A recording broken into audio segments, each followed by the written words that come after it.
All right, everyone. Welcome to the first recording of Refresh Point Podcast. Um, Basically, kind of us three here got together randomly and trying to put together this little podcast and see how it goes. If it goes well, then we'll probably continue if these two want to continue. But I'm joined here with Connor and Julian. I'll let them introduce themselves. I guess we'll start with Connor. Just a little something about yourself, and then we'll go on to Julian, and then I'll introduce myself at the end. Hi, I'm Connor. I like boats. That all you got? Okay, I'm Julian. That's all there is about me. It's fine. Yep.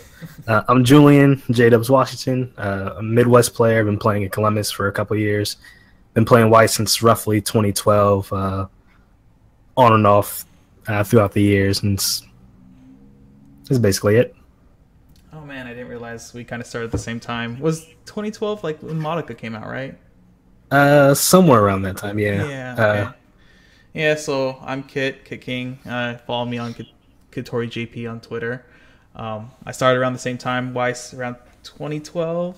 Whenever Monica released in Japanese is kind of when I actually got into it more, because it was the first deck I could actually buy. Played a lot in Southern California. If you're from Southern California, you probably know me. I played there for so long. At one point, for about a year or two, I was sponsored for playing Weiss, which was kind of cool.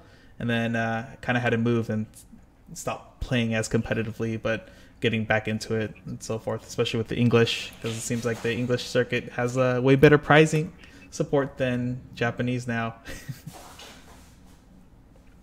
We have like fancy trophies now. I know, and all these trips to Japan, they like added so many extra invites to Japan.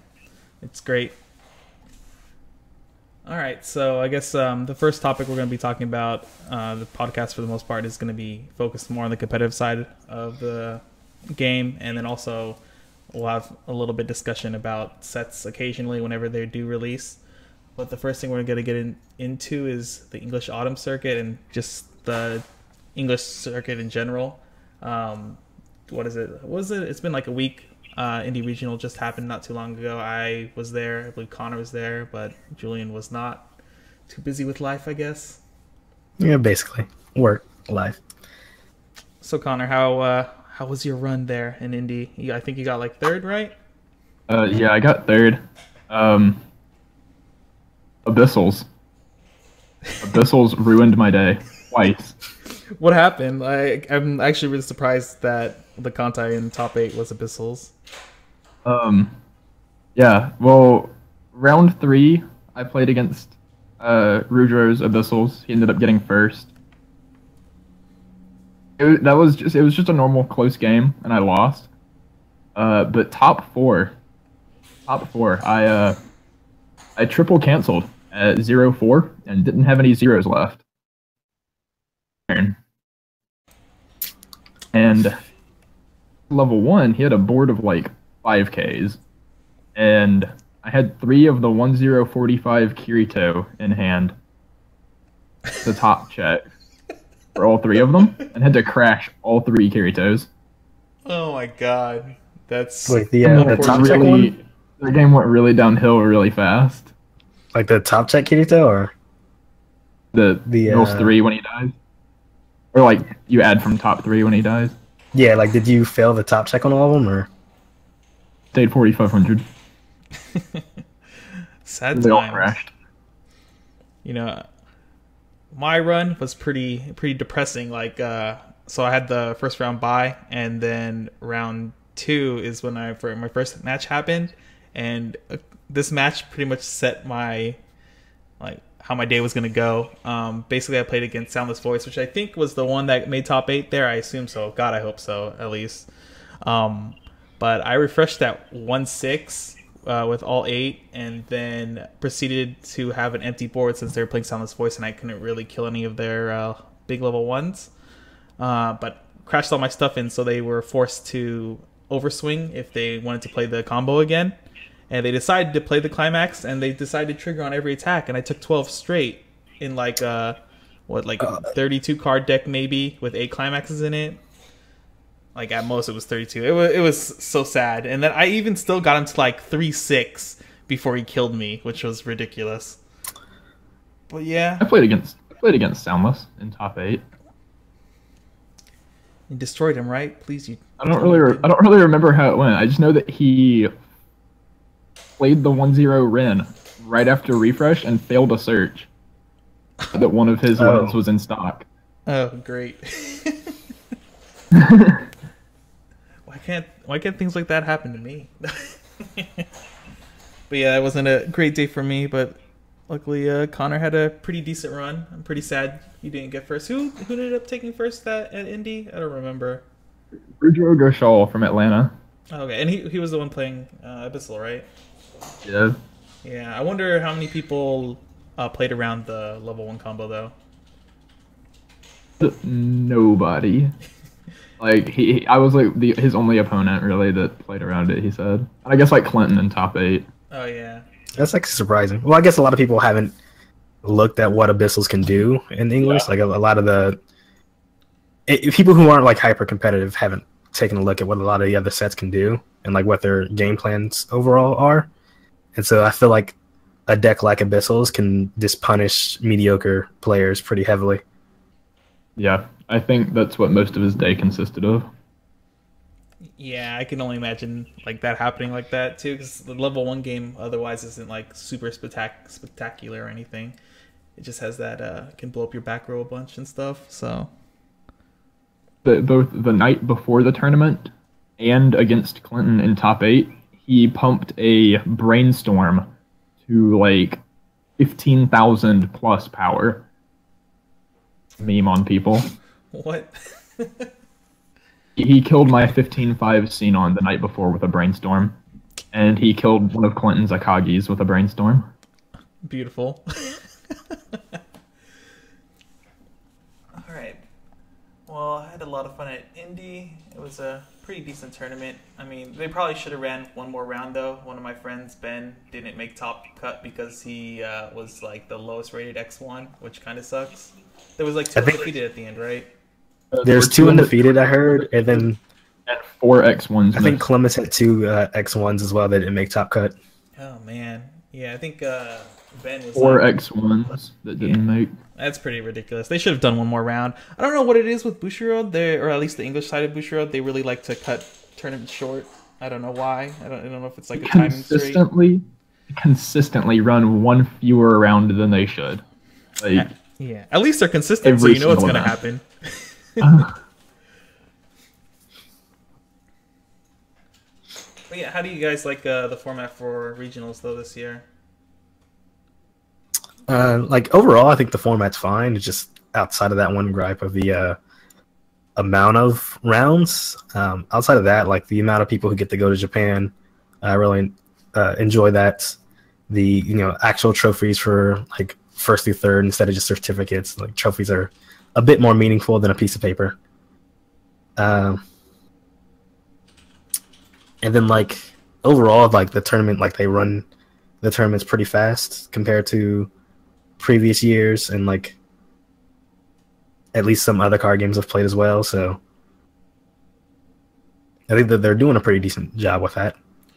Yeah, I have to agree. Like the support, besides like the mess ups and rounds and stuff like that, has been like really good for English. It's just like every year's been getting better and better. But unfortunately, every year, even though it gets better, they always like one small thing happens, like not enough rounds or something to kind of mess it up. I'm really happy though that they added so many more spots for Worlds this year, so many more people get to go to Japan. Yep, I'm still just trying to get there. As am I.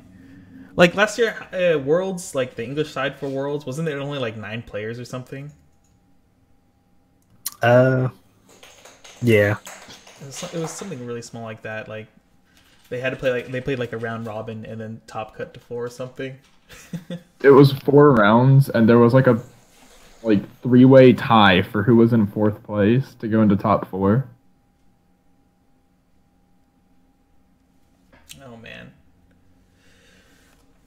All right. Well, hopefully coming up we can talk about other regionals. I should be going to Texas and a couple others depending if I get first. I'm not going to go to any more regionals. But hopefully we can talk about that next time if we do get together and do another one of these. But let's move on to the English format. What do you guys think of it right now? It feels like Sao is like 30% of the format or more. I mean, Yeah, it was 27% in Toronto. They just released the numbers for that like today. Oof.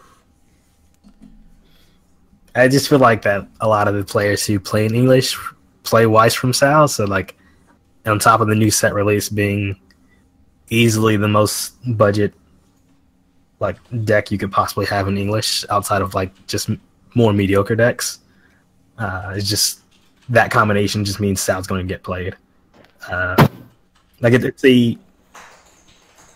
a set very easy to get into just because of like the show itself versus like something like Two Rue where like there are some people who just because of the art or just because of what it is wouldn't even purchase it. And then like Attack on Titan is just a bit like old in the sense that like finding boxes or finding like cards is going to be a bit more difficult. Kantai is even increasingly more difficult. Like I'd play if I could get the cards, I'd probably play Kantai in English, but it's just to build a deck, it's going to cost me like 500 plus. And then like the other like tournament decks are a bit more like high rolly, like some like Soundless Voice is. Do you draw good? You probably have a pretty decent mid game and can snowball from there. Do you draw terrible? Then you've probably lost the game from the get go. Other sets like Abyssal, just like a set that, like I said earlier, can punish mediocre players. So like for a tournament, that actually isn't too bad of a choice. Other tournament decks with Love Live. I'll tell you right now, I don't know what idle sets do because I just try to ignore those as much as possible. Yeah. Love Live is strong, but no one will play like the meta build because it's probably the most expensive deck in English. Is it the most expensive deck in English? I never really looked at the Love Live prices, but I do know like what I've been 500 seeing plus. in like a lot of Japanese shop tournaments is in Japan at least. You know, I've been seeing Love Live lists pop up a lot more, but they did recently get those PRs for the original girls. English Love Live is like 500 plus, I'm pretty sure. Yeah, I think like the meta decks for English Love Live and like both Kantai are like both 500 plus. Oh, Kantai is man. around 450 for the blue build. Yeah, well, I don't ever see like the blue build really pop up that often in English at least. I feel like it's pretty strong. I don't know if Right now, it has a good matchup against every deck that's not named Sword Art, probably. Taigaze just get destroyed by Sword Art. Yeah, that's Because true. the blue deck pretty often will, when it hits level 1, you play down your field of like Taigaze and Akashis and go down to like 2 or 3 cards in hand. Like, actually the biggest win issue is field. you just need You to have to win sustain. field. You have to win field. Yeah, And you will sustain not so- win field against Sword Art. And Sword Art with that deck. Yeah, sort of like what Sora is probably the best deck right now in English. It just has so much support and has a lot of uninteractive combos. It's either There's Sword Art like or so, Tomaru. like there's like Sword Art, if it wants to, can build a deck to win any individual matchup, and it's just really about building the deck that wins the most amount of matchups, which I think a traditional Sword Art deck probably goes even with Two Love Rue. Right. I think it's possible that Tolover is a better deck, but I picked Sword Art for the tournament over Tolover because it cares a lot less about what the opponent does. Interaction with backups, stopping your on reverse combo. You don't have to worry about you don't have to worry about like memory kicks and stuff ruining your anti-damage chances. Like Yeah, does the same thing no matter what it's against and doesn't have to like worry about anything. You just play your deck. Yeah, that was like the main reason I ended up taking Sword Art Online to Indie also. Originally, I was really thinking on playing Sunshine again because I just like playing that deck and I think it's fun. But then just Sword Art can just ignore like everything that's out there right now. You don't have to really worry about anything, so you can just kind of brain dead, go through the deck and win most of your matchups easily. And like wall decks, you just destroy wall decks, Yeah, and you can just run English over wall kind decks. of likes wall decks right now. Like I reversed soundless voice. Yeah, it wouldn't be too difficult. Like you can usually like, if they don't have backup, you can probably reverse 2 lanes if you just play your hand right. And like if Soundless Voice is in a scenario where they just can't survive, like protect their wall, then it just falls apart from there on. Because like they have a very mediocre top end. It's like what, a punish burn, a clock kick, and that's basically it for Soundless Voice. That's it. Yeah, the top end for Soundless Voice kind of. I honestly I can't believe I actually ran into that deck because ever since that deck's been out, I've only ever played it in SoCal in Japanese tournaments, but I've never seen it in English tournaments. Even though I know it did decently well before. I know my friend Mike Chang got first or second in Southern California playing Soundless Voice, which was like probably he was like the first one to top with it, which probably pushed it up even more for a lot of people. So I almost borrowed it because like I felt like not this season but last season, a friend of mine had it, and like he owns Project Eve. He's been playing Project Eve since the release, and so for like the Chicago fall regional last year, I'm just like I get to the tournament. I was like, you know what would be a pretty decent deck for this tournament? Soundless Voice, and I think there's like 2 Soundless Voice in top 8 that year. I'm actually in the process of getting all the Soundless Voice stuff right now. Oh my god! Just because I think it's fairly likely that we get the Project Diva Extra booster in English. Oh, they announced that recently. I don't remember. December the Extra booster was 1st is the Japanese release. So I think by the beginning of next year, it's fairly likely that we'll be getting it.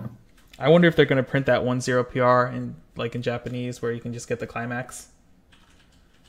Maybe we'll get it as like a shop promo or something. But That'll be pretty cool. it makes the deck significantly more consistent Yeah, with the Japanese deck. Yeah, the Japanese deck. I'm like really surprised if you missed the combo. So Konosuba releases this week, though. What do you guys think about that set and how it's going to affect the English meta? So like I own Konosuba and JP, and most people, rightfully so, claim that the mono red or like the red yellow deck is probably like is the most consistent of the decks. It's the type of deck where it's going to execute its game plan no matter what you really do to stop it. I mean, it has like the famous runner like Riki combo, has a plus climax combo, interactive excuse me, uninteractive plus top 4 climax combo. An early play with a deficit that really isn't a deficit in the context of the set, and then like a finisher that's somewhat high rolly but is good against most decks. The only big issue is that the burn 4 clock kick is significantly weaker against TLR because tri-failed hexproofs and you can't clock kick the hexproof since there's a choose ability. And so because of that, I've been playtesting with a red-blue deck for a decent amount of while. I think I've gotten it to a pretty good point that actually focuses on the Eris Restander. And so a lot of people don't like this card because you have to pass a top check, but like statistically wise, is like your chances of failing is usually below 20%. And you just have to build a certain deck, the deck a certain way to compensate for its weaknesses. So like what I've chosen was to run 8 advantage triggers. Right now I'm running 4 gates, 4 draws. And so what that allows you to do is because, it's a restand deck, you're getting multiple attacks off. If you fail the top check, because her early play is come play salvage, and if you fail the top check, it's because you failed it on an advantage trigger. It's basically like you just only paid 1 stock because the come and play salvage and the advantage trigger make up for the fact that you have the ditch 2 on the fail. And if you do not fail on the restands, then the chances of you still triggering maybe 1 or 2 advantage triggers, which isn't always your best, but the chances of it happening are still decently higher than because it's an early play restander, which allows you to replenish your hand. And so it just gets to a point where you just, from the moment I hit level 2, I perform 5 or 4 attacks every turn until my opponent's dead. Yeah, so you like to do the double strike at 2? I know. Yeah, like it's like I don't think I've had a match recently because I've like the past 10 matches where like if I pass my top check where I haven't done like 5 attacks for the first 3 turns past level 2 and at least 4 attacks past that.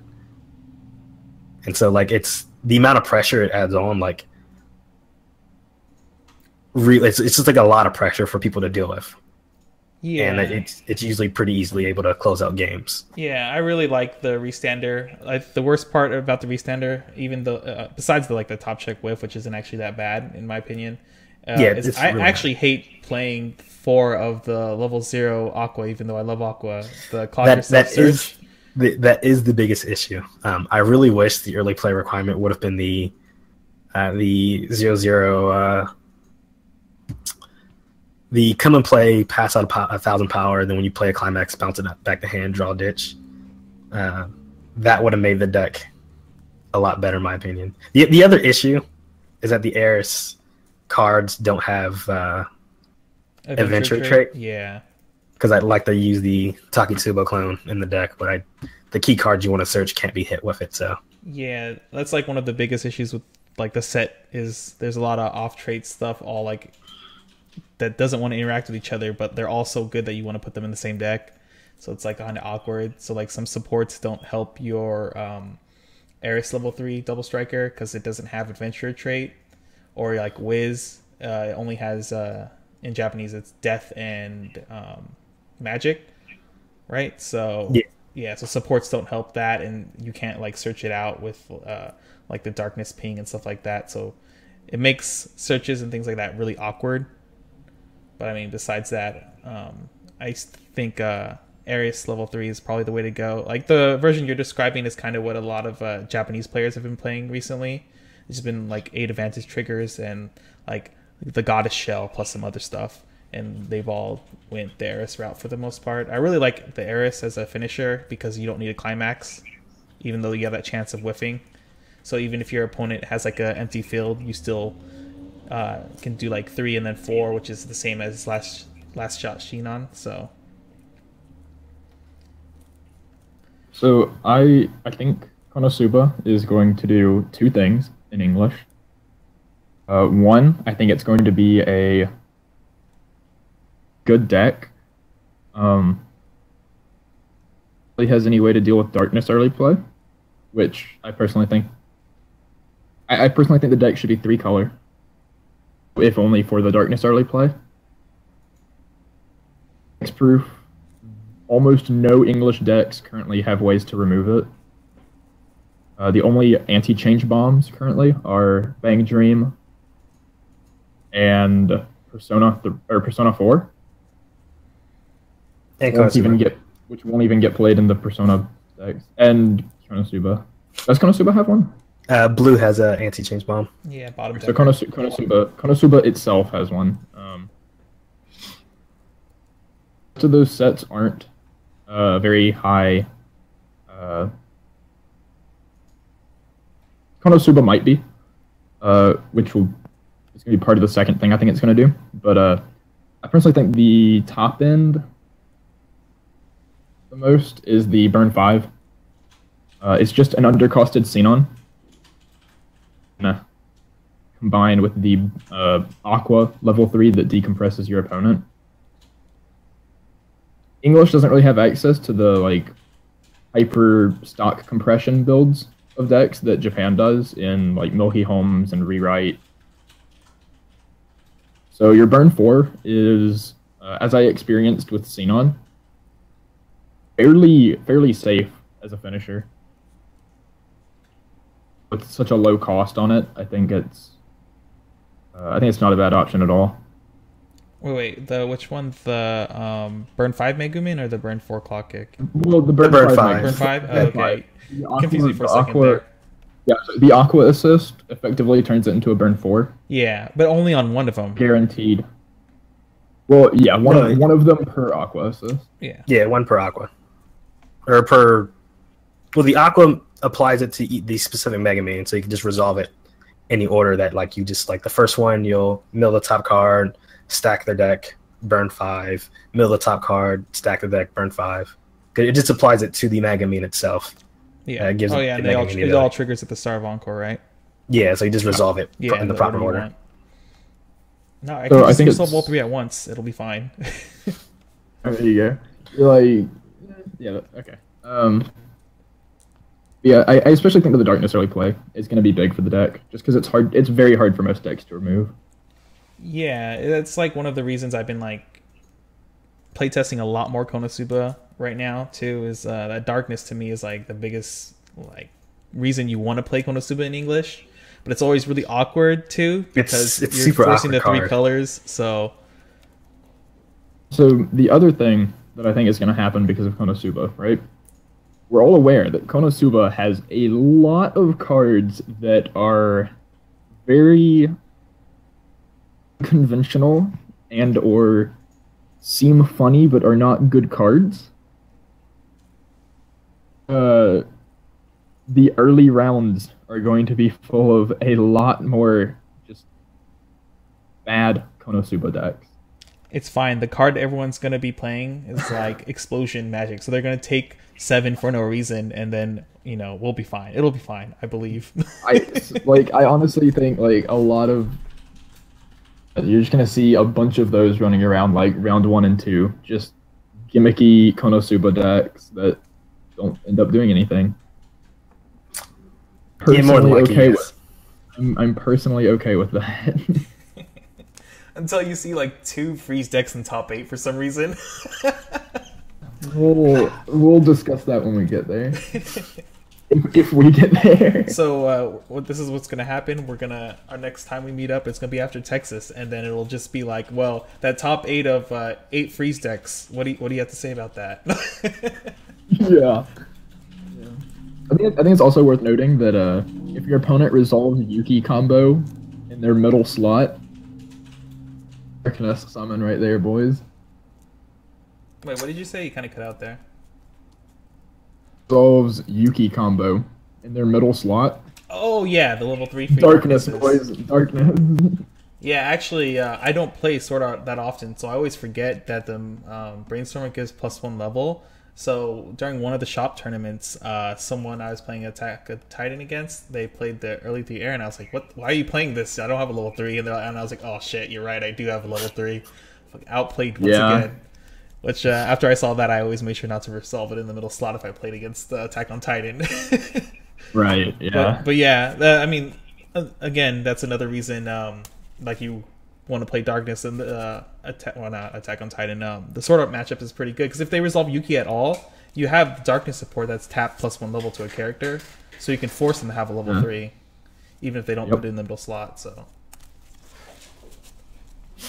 I think trying to fit those cards in the deck is just an issue. Well, okay. Ren Rune build specifically dodges Darkness because its level 2 game is level 1 on stage. oh man, outplayed once again.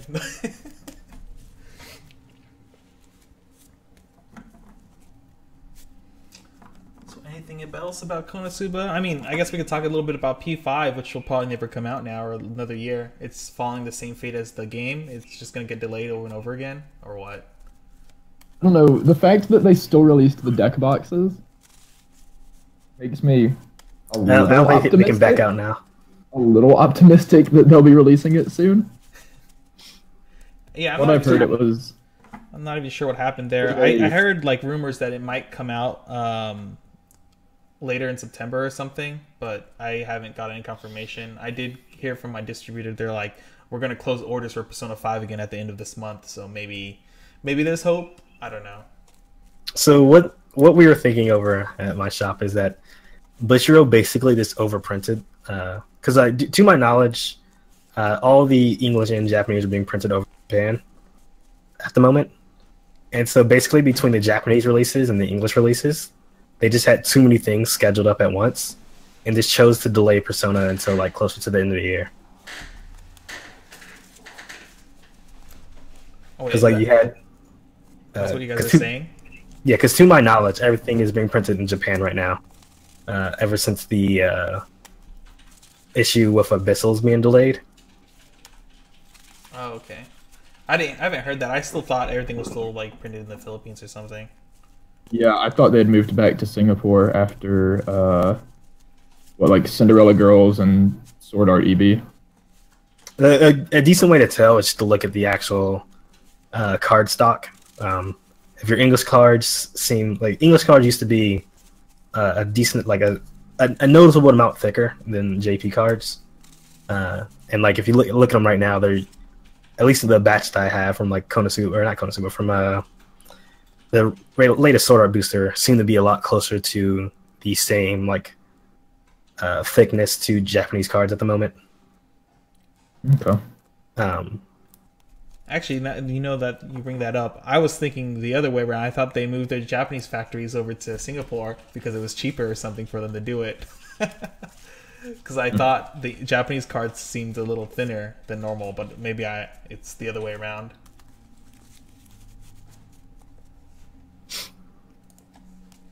We'll get Persona 5 sometime in 2024. Hopefully then. I hope we get it. Meta, I believe. I have a lot of people who like want to buy it in English, like who are like either just starting Weiss or yeah, I think it's going to just draw want to a lot have of like players. Yeah, it's one of those things that are going to draw a decent amount of people in. Yeah, I really wanted to actually play that deck for Indie if it was going to come out on time, but sadly not. I really like that Fox early play level 3 in the Changer, and just like being able to heal off like anytime you trigger gate or something like that. I really like that. I'm always like compression and healing at 2. It's like gets me off. I'm more of a favorite the early play like, advantage. Level 1 game. Just a Sword Art still. I'm not really sure how I feel about it in the meta. You don't do anything to Sword Art, and your board just gets wiped. This is pretty true. Well, I mean, I don't think I would run the 1-0 like color combo thing. It'd still be like the what you 1-0 play and stuff. And switch I feel over. like What? I feel like any of your level 1 games probably get run over. It's fine. I'll play the 2-1 combo, and you know it'll work out. It'll work its way out. No, but yeah, Sword Art's just like a boogeyman against that deck too, because like all the good stuff at 1 does kind of lose to Sword Art. Unfortunately, the deck is like way better in Japanese because it's just like what the meta is in Japan right now. Any good deck in English right now needs to be able to like edge even with its characters dying every turn at level 1. Yeah.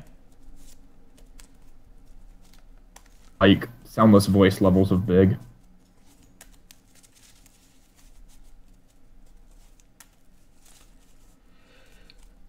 All right, let's move on to WGP for Japanese format. That's coming up right now. I know I submitted some stuff to host a regional, so hopefully I get that. But what do you guys think about going into it this year? What do you think is going to be the top decks to beat? I don't know. I think Kimono Friends will be the most played deck at Nationals. 100%. Probably. There's a decent chance. Well, so I feel like at every Nationals, and at least in English, the deck that like gets top, like most popular in top 4, top 8 is usually just some dark horse set that most people didn't pay attention to. Like last year it was Osamatsu, where like I'd say like 70% of the competitive player base like didn't even look at the set. Last year there were 4 Osamatsu decks in the tournament, and 2 of them got top 8 or top 4. Three of them made cut. 2 of them made top 4. The only one that did not make cut was an X2 within the top 16 that missed on series diversity rule. Gotta hate that rule. But yeah. All 4 of them made it quite far. Cinderella Girls was the most played deck in the tournament. Yep. I went in with that deck as well last year or whatever, because it was just like a pretty brain dead deck, and compared to how I used to play in California now, I don't have that much opportunity to play test, so I just went in with that deck thinking, you know, I can't make that many mistakes with this deck.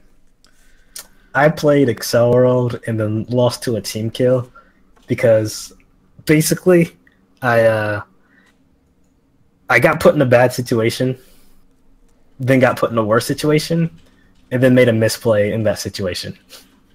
Beautiful. Which was I basically salvaged against TLR. Oh. And not once, twice. Oh. Pretty good, pretty good. You're like, oh, I better remember about that effect. Oh, I triggered another gate. We better go for it. Well, I basically, when I got hit to level 1, I was color locked. I was playing green, red, blue, Excel World. And so I went for the decision to go with the green combo first and build up some stock. And then typically in that matchup, I do, for my advantage, you have the red Excel salvage, and you just do it on the last attack. Well, when I got to go for my advantage combo, I had like 3 cards left in deck. So like I had to do it on the first attack, or else I would refresh and wouldn't have any salvage target. And then just between all the decision making I had to make, I ended up forgetting I was playing against TLR. Sad times. So that happened to me 1 year as well. What makes it even worse is that I still almost won. Oh god. So like if I didn't have a turn of just -6 soul, I probably would have won. That happened to me 1 year where I was in top 4 for nationals, and the match before I got called on not resolving my triggers correctly. So I was worried about resolving a gate properly, because I just put it in a stock and then salvage a character, and they were really harsh on the ruling then. And so the next match I was very conscious of that, and without thinking, I was playing against Dog Days, which is the person who ended up winning the whole tournament, which is a match that I was super confident in because my friend played this deck all the time, and I would always win it 9 out of 10. I was like, oh crap, I triggered a gate. I need to salvage, otherwise I'll screw myself. So I salvaged, and then he was like, oh, I'll put 6,000 power here. And I'm like, wait, what? I was like, oh shit, Dog Days. And then my 2/2 Chihaya just died the same turn I played it, basically. It was sad times. It's a set that I've always wanted to buy and just never have. I always forget it exists. Yeah. So, I don't know. I mean, if you think Kimono Friends is going to be super popular, do you think what other sets do you think are going to be in there? Because I assume a lot of people are going to think that a great portion of people are going to play Kimono Friends, so there has to be a couple people in there playing, Deck's favorite matchups. Yeah. Cool. I think Guardians. I haven't paid too much. I haven't been looking at the card of the days yet. I was just going to go through the entire set. I think Guardians might have a decent matchup because considering it's a burn 2 finisher, not burn 1. And it's just a decent compression deck. And there has been in the past month or two, people buying decks. At one point, everyone hopped on Idolmaster, and now it seems like everyone's been hopping on Guardian. Guardian is definitely going to be one of the more played decks. Especially since it is probably the best deck with a finisher that isn't affected by Kimono. I think with everyone being so scared of Gochiusa and Vivid Strike, with Gochi, Vivid, everywhere, TLR all being affected by the anti-burn one, I think Guardians probably is one of the better decks to take. Resanders as well. Trying to think of what's I don't think it'll be played, but I think Red Blue Konosuba would actually be decent into that matchup. Yeah, I was thinking the same thing too recently. When after that got revealed, I was like, the Goddess build basically is pretty strong because the double striker is cheap and doesn't get affected by that, but it does get affected by the rest counter, which is annoying too. That they can just search it out whenever they want it. I mean, even though it gets affected by the rest counter, they're not going to play double rest counter, and you're still going to probably get 3 attacks off. If you play because I usually do double early play and go for 5 attacks for a couple turns and then 4 attacks. So as long as you have the resources to do double early play still. Character does what's the condition on the Eris restand? It's pay 1, ditch 2, reveal top if it's on trait restand when center attacks. But what's the timer? But Eris herself is When going to play center- salvage as well. Right, but when center attacks, so they're just going to I tap guess counter you your could- center. Counter your center, yeah. Yeah. So I guess you'd have to go for side attack plays, climax and side. No, the real play is to attack center first and restand the center card and hope they don't counter there. Yeah, I guess. Yeah, no. I do think side attack plays are going to have to be the way to go there. Yeah, Or you play it with the darkness early play and field the darkness in the middle slot so they can't tap counter it. That is a valid option if you can fit into the deck. I think with Kimono pushing so many popular decks out, we're just going to see like a ton of random decks that don't involve burning one. I think the People like past recent sets. trying to find something that works. I think the past couple of recent sets are actually going to force a lot of build diversity. Most decks either lose to anti-burn one or to tap counter. Yeah. That don't deal with burn one. Use like on center attack restanders and things like that to tap counter.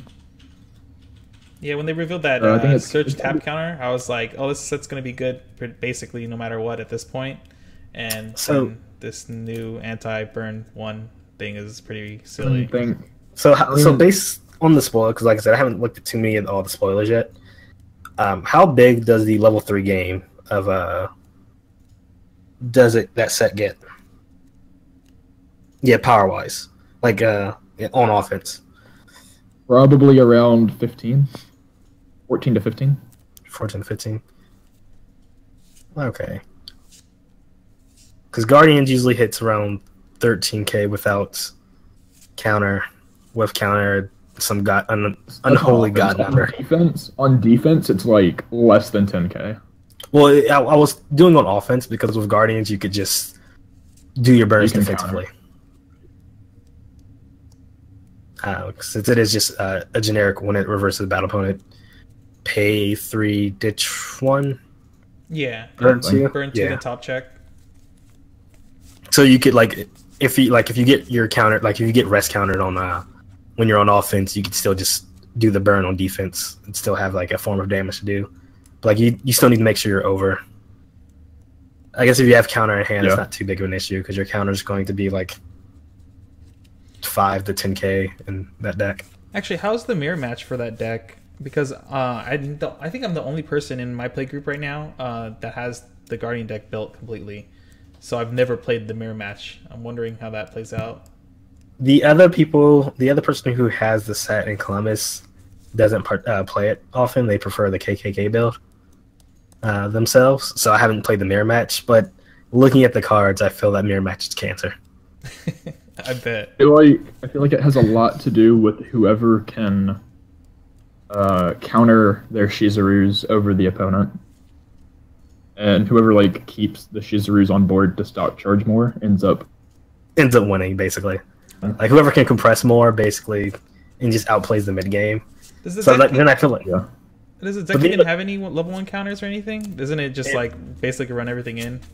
No, it's a 1/0. It has gloves. It's a Oh yeah, gloves. Duh, I'm retarded. All right.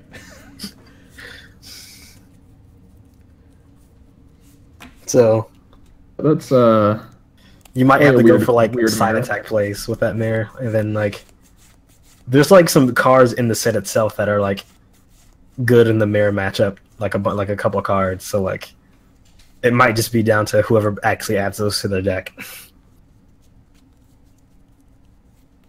And then you have to try to fit in the bottom deck reverser now as well, or to deal with Vivid for that matchup. So there's a lot of cards I have to try. Hopefully, Vivid just goes away. Hopefully the boogeyman of Kimono Friends scares all the Vivid players away. As the rewrite player, you're hoping that Vivid goes away. I personally don't want it to go away, but the player, you're hoping it just goes away. I mean, I have both. Or as the rewrite player. All right, so I don't even know what Vivid. it even does, because like all of its finishers are burn 1. So like, how do you deal with Kimono? You just attack. No, you see, you play the event. Play the mirror with the event. And you get burn 5. Mirror combo. Yeah. Oh man, Vivid is back in there, guys. You play 4 clock kicks now.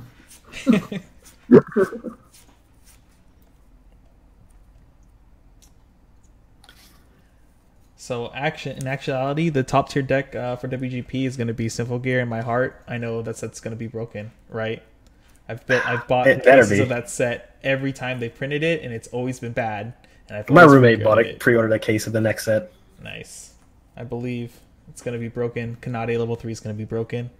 Have you played? So there's actually a couple decks for that set that actually aren't too bad. There's a 1/1 event from one of the older sets. That's Rest 2 Hibikis, and then Search 2 Ditch 1. And then you combine that with the Red Ignite module, and the deck actually becomes really, really consistent up until like your level 3 game, which is like not the best, but can handle itself. So, see what's actually going to happen? Nats is going to end up being on like November 25th. Hinology will have come out the day before. Yeah. Oh man. Hinology will be the deck. Something tells me I should just like get to standby. Something tells me I should just like save up just $500. Just buy whatever is the set that releases that weekend. I played the set that released the weekend of 2 years ago. I'll tell you right now, bad idea. What set was that? Simple Gear. Oh, was that it? Oh, man. Whoops. Can't turn this off. Hinology. Probably won't be out in time for World Grand Prix, unfortunately.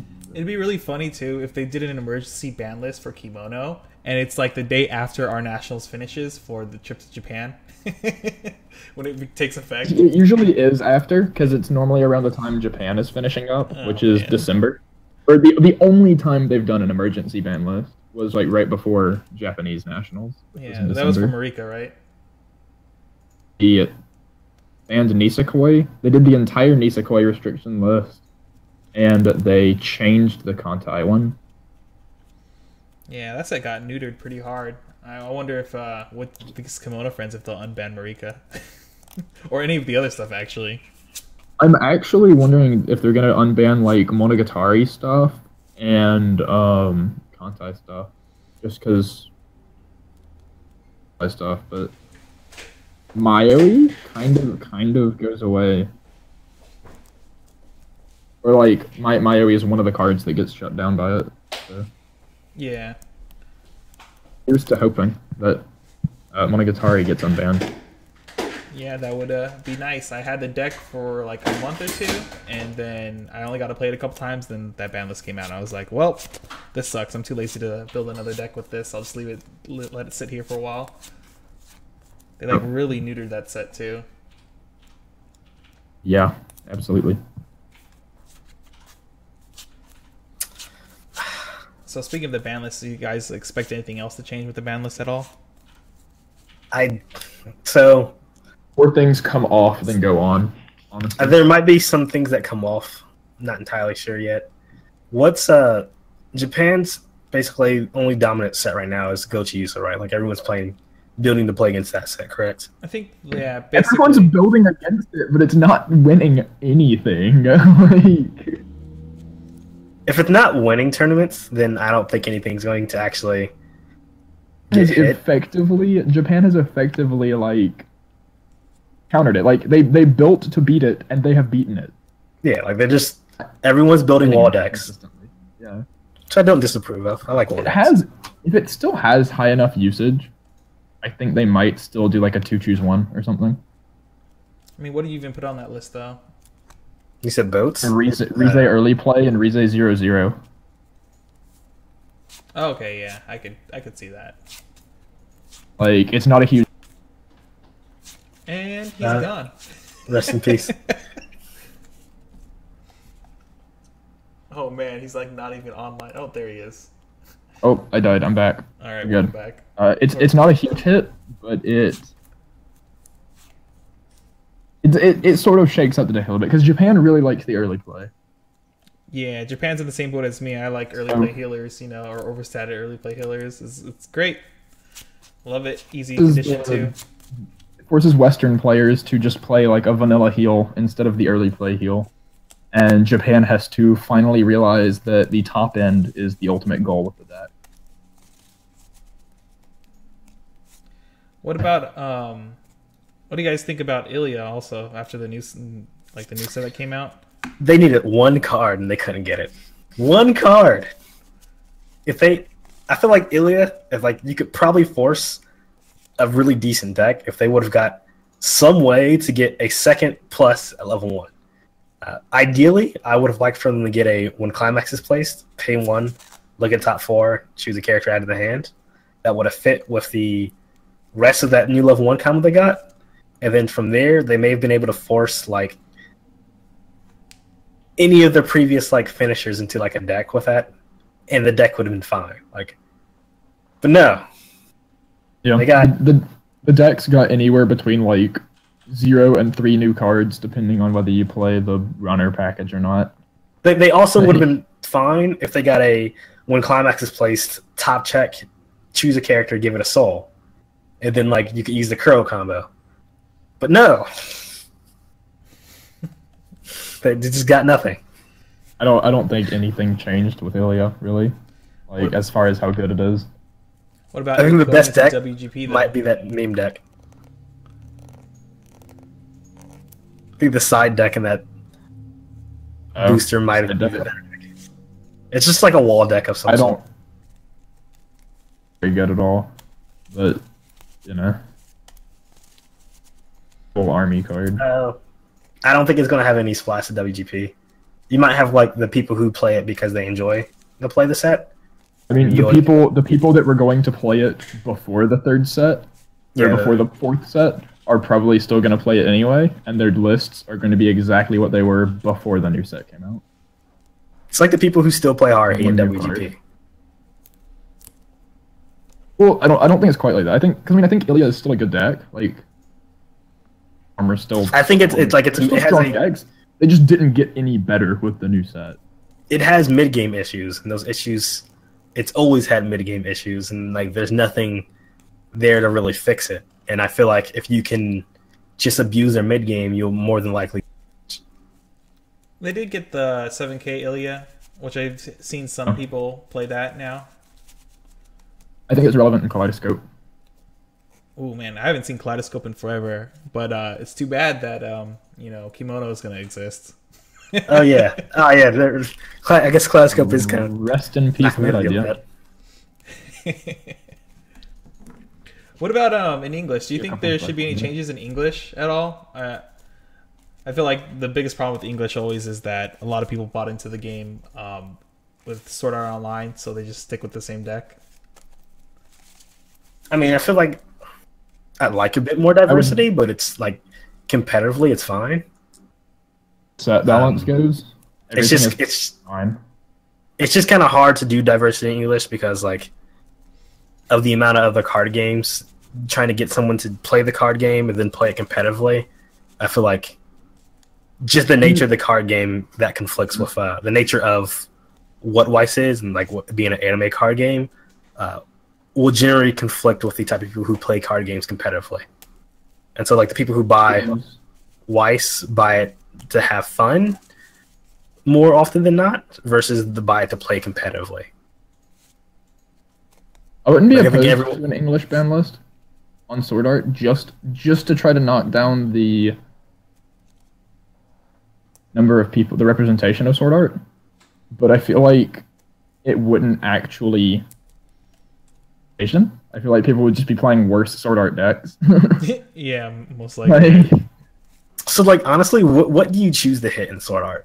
Because I don't feel like there's any one individual card that's an issue. It's just an extremely.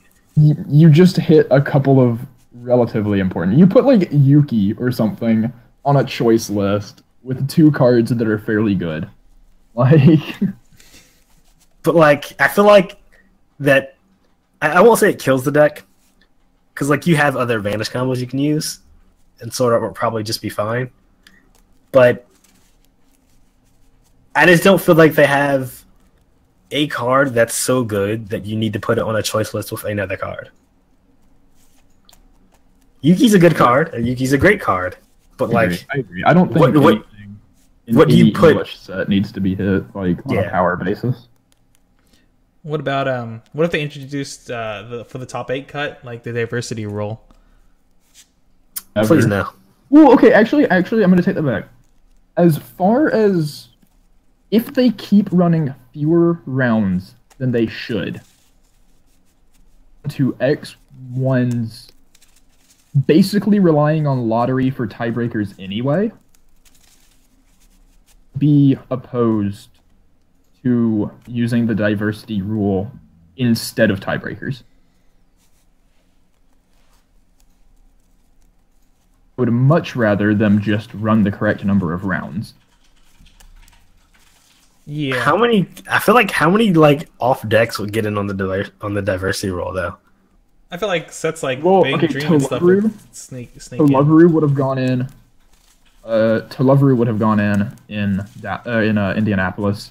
It's very possible that Green Bank Dream would have gone in. It would have gone in because my friend Ben was playing it and he went 5-1 and didn't make it. And he was playing. Televeru was someone from Columbus. He was the bottom seed though, so I don't know how many people before him would have gone in. Televeru was a Columbus player, a 5-1. I don't know. Televeru would have gone in. It was pretty high seeded. I forget what the other 5-1 person in Columbus was playing. Yeah, I don't remember either. I don't think I even found out that day. So, be entirely opposed if they're insistent on still running fewer rounds than they need to. Yeah, I mean, in that case, I wouldn't mind it either. Would you just cut it to top 16 then? Like, out of the top 16, or just anyone that's X and 1 in lore or whatever? Do it out of whatever. I think diversity rule at a top 16 will be fine. Well, if they keep it a top 8 cut, I think they should just do it out of whatever win rate those slots, because I do not want to see an X2 going in over an X1 because of diversity. Yeah, that's fine. Yeah, I think that would be fine. Yeah. However, if they could do it like Japan and cut an extra round out, like even from what they're doing now, and instead of cutting the top 8, cut the top 16. Yeah, I would much rather see that, especially I think at any tournament that breaks 100 people, which I think almost every regional breaks 100. I know the biggest regional usually is Southern California that hits like 300. At least whenever I was playing there was always like between 250 and 300 attendance for Weiss. They barely broke 100 in the spring, I'm pretty sure. In Southern California this year? Wait, what did you say anything? I didn't hear you there.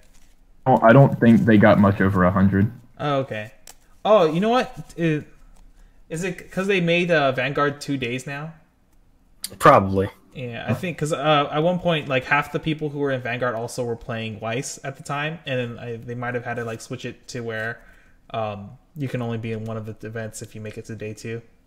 I think that's what happened with us. We had a couple people in spring that were day 2 Vanguard, so they didn't play Weiss. So in Indianapolis, if they had run 6 rounds like they did and cut to top 16, 4 out of 23 X2s fighting for maybe they just don't want X2s to make top cut, so they all of the X2s and X1s would have gone in, and I think that would be fine. If they cut it down to 5 rounds,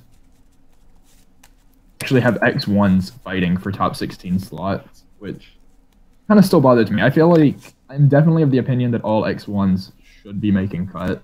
Yeah, I agree. There's been a couple tournaments, like big pay-in tournaments I've played in before for like cases, where I was bubbled out because my tiebreaker, even though I was like 7-1, my tiebreaker was just barely not enough to make top 8, so I got kicked out, and I'd be the only like X and 1 to not make it, which would be like really upsetting.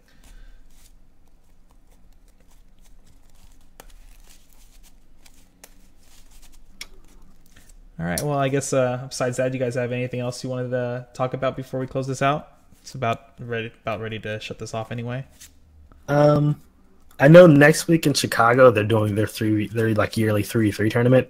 Oh yeah, I'm not sure if anyone was. I want to go there, but unfortunately, the locals here too happen at the same time, and I'm probably just going to end up going to the locals here so I can play test a lot more with Konosuba heading into Texas. Right. Yeah.